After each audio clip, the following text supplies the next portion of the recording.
Comment calculer le périmètre et l'aire d'un triangle?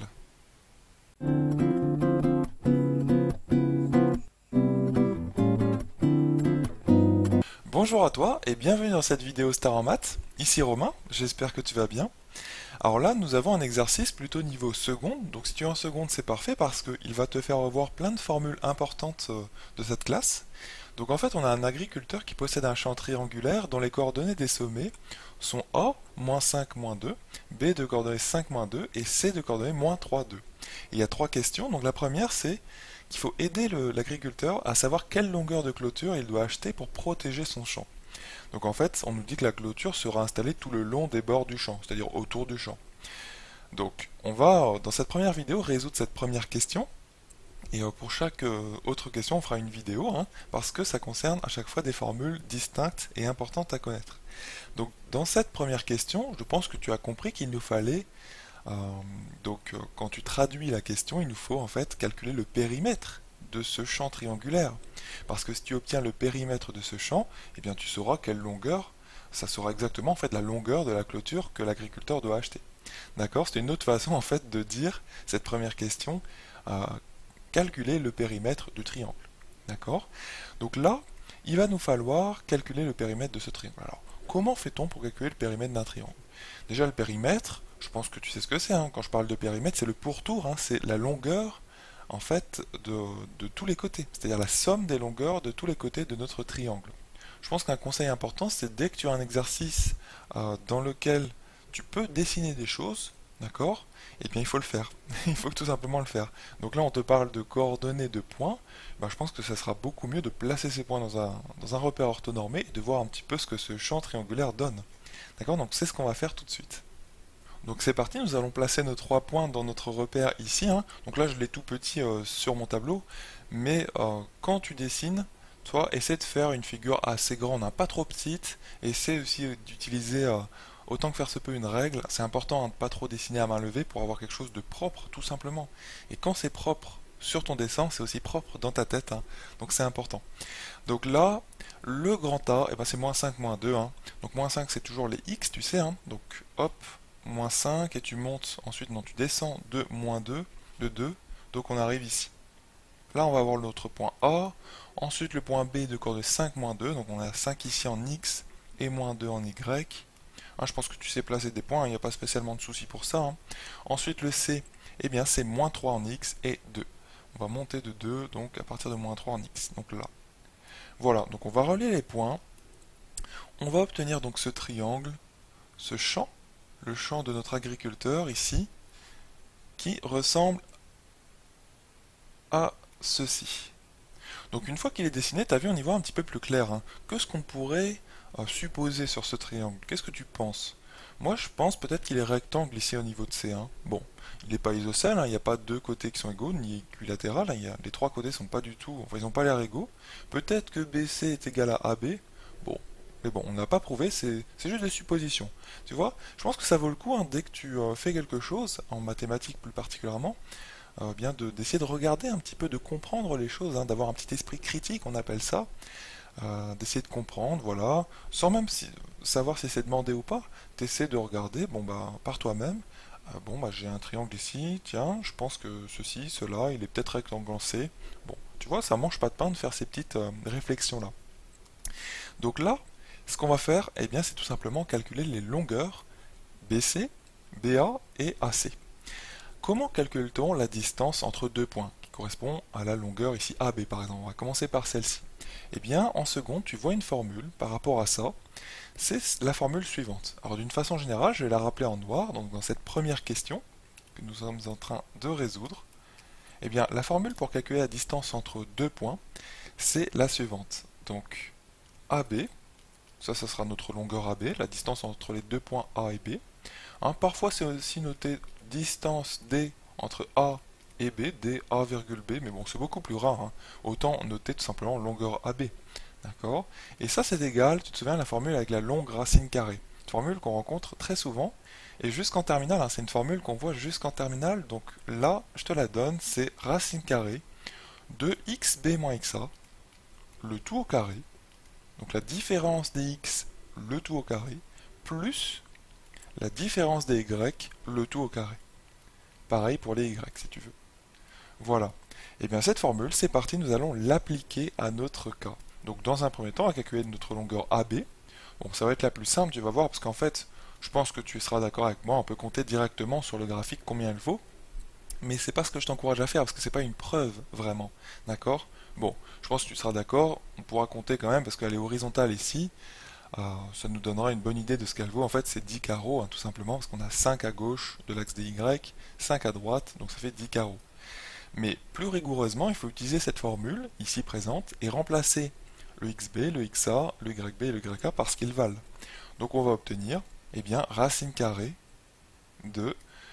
tu vois, c'est comme ça que je t'encourage toujours à appliquer une formule, tu la rappelles de façon générale, par exemple d'une autre couleur, avant, et après tu l'appliques à ton cas particulier. Tu vois, en remplaçant bien les choses.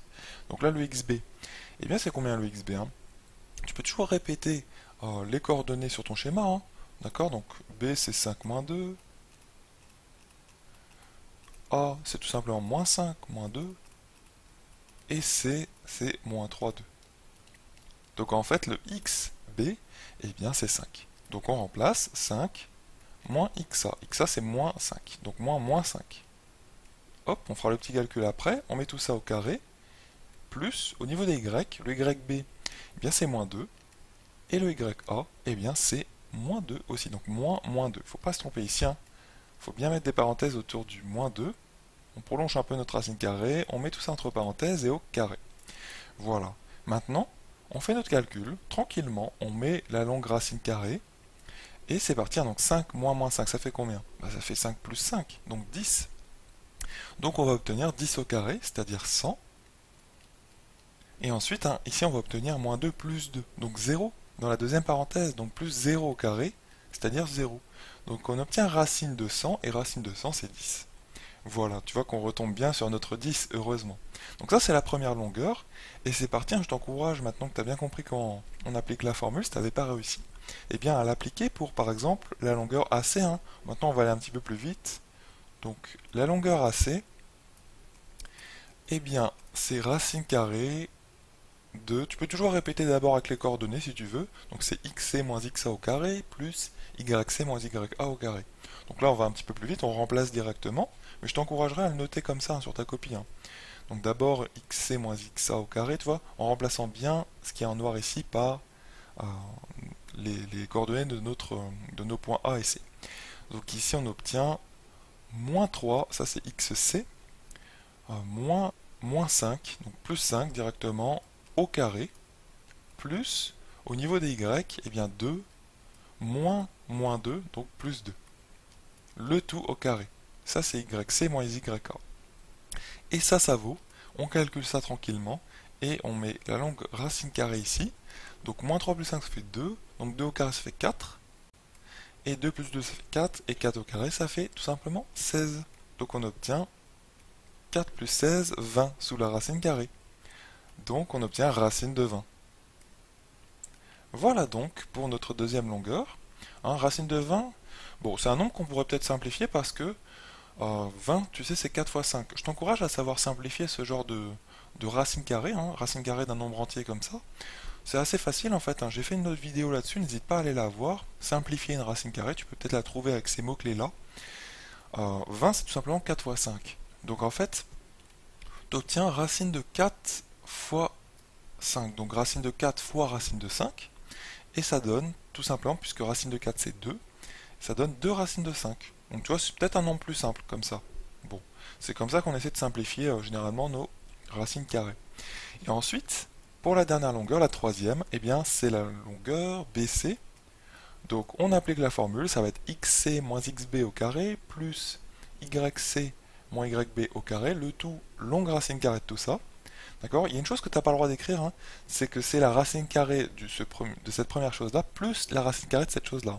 Non, non, la longue racine carrée, il faut bien la garder longue. D'accord? Jusqu'au bout. Tu n'as pas le droit de la séparer en deux. Très important. Parce que tu as un plus en fait. Tu as le droit de la séparer en deux quand tu as un fois, comme ici d'ailleurs. Hein, tu vois, ça c'est racine carrée de 4 fois racine de 5. Mais quand tu as un plus, tu n'as pas le droit, hein, pour une racine carrée. Donc là, ça vaut, tout simplement, on va un peu vite, donc xc. Eh bien, xc c'est moins 3, Donc moins 3, moins 5, ça c'est notre xb, le tout au carré, plus pareil pour les y, et bien 2, moins 2, donc 2 plus 2. Hop. Tu vois, en fait, tu peux remarquer peut-être que xb moins xa, qu'est-ce que c'est? En fait, ici, hein, donc c'est xc moins xb, en fait, c'est cette différence sur l'axe des x, tu vois, c'est de c à b, horizontalement, mais il y a combien de carreaux? Bah, en fait, il y en a tout simplement 8, hein, et tu vas le retrouver ici, ton 8. Tu vois, tu as moins 8, en fait, que tu vas retrouver. Donc, en fait, moins 8, quand tu mets au carré, ça va tout simplement donner 64. Hop, donc 64 sous la longue racine carrée, plus 2 plus 2. Mais ça correspond à quoi ce, en fait, 2 plus 2 qui correspondait à yc moins yb? Eh bien, ça correspond à la longueur entre les deux points, mais verticale, cette fois-ci, verticalement. Donc, tu as 4 carreaux, et tu retrouves bien le 4 ici. Tu vois? Donc, plus, tout simplement, 4 au carré, ça va donner 16. En fait, ce que je veux te faire voir, hein, c'est que cette formule en noir de la distance entre deux points, ça provient tout simplement du théorème de Pythagore. Tu vois, la longueur BC, tu pourrais dessiner un triangle rectangle ici, hein, avec ce point-ci. Hop, tu vois. Là, tu as un triangle rectangle, et dans le triangle rectangle, pour calculer l'hypoténuse BC, bah, c'est la longueur de ce côté-là au carré, plus la longueur de ce côté-là au carré. Donc en fait, 8 carreaux au carré, donc 8 au carré, plus 4 carreaux au carré. Le tout racine carrée. Donc tu vois que c'est Pythagore en fait qui se cache derrière cette formule, hein. Donc là on obtient racine carrée de 64 plus 16, ça fait 80. Donc racine de 80, bon alors 80, tu vois que c'est 4 fois 20, hein. Donc en fait c'est aussi, hop, c'est 4 fois 20, donc en fait 20 vu que c'est 4 fois 5, bah tu obtiens 4 fois 4 fois 5, tout ça c'est 80. Tu vois c'est 16 fois 5 aussi, hein. Et donc 16 fois 5, et ben quand tu prends racine de 16 fois racine de 5, vu que racine de 16 c'est 4, eh bien ça te fait 4 racines de 5. Voilà donc pour les différentes longueurs. Donc là on récapitule, on a trouvé 10, on a trouvé 2 racines de 5, et on a trouvé 6, enfin 4 racines de 5, pardon. Donc en fait la somme ça fait 10 plus 6 racines de 5, tu vois, pour avoir ton périmètre. Donc la longueur de la clôture qu'il lui faut acheter c'est 10 plus 6 racines de 5. Tu peux entrer ce nombre-là dans ta calculatrice, on va le faire très rapidement pour avoir quand même une estimation en mètres, hein. On imagine que tout ça c'est en mètres. Et bien 10 plus 6 racine carrée de 5, pour avoir un nombre décimal approché, bah, ça fait 23,4, tout simplement. 23,4 mètres. Voilà donc pour le périmètre de ta clôture pour cette première question.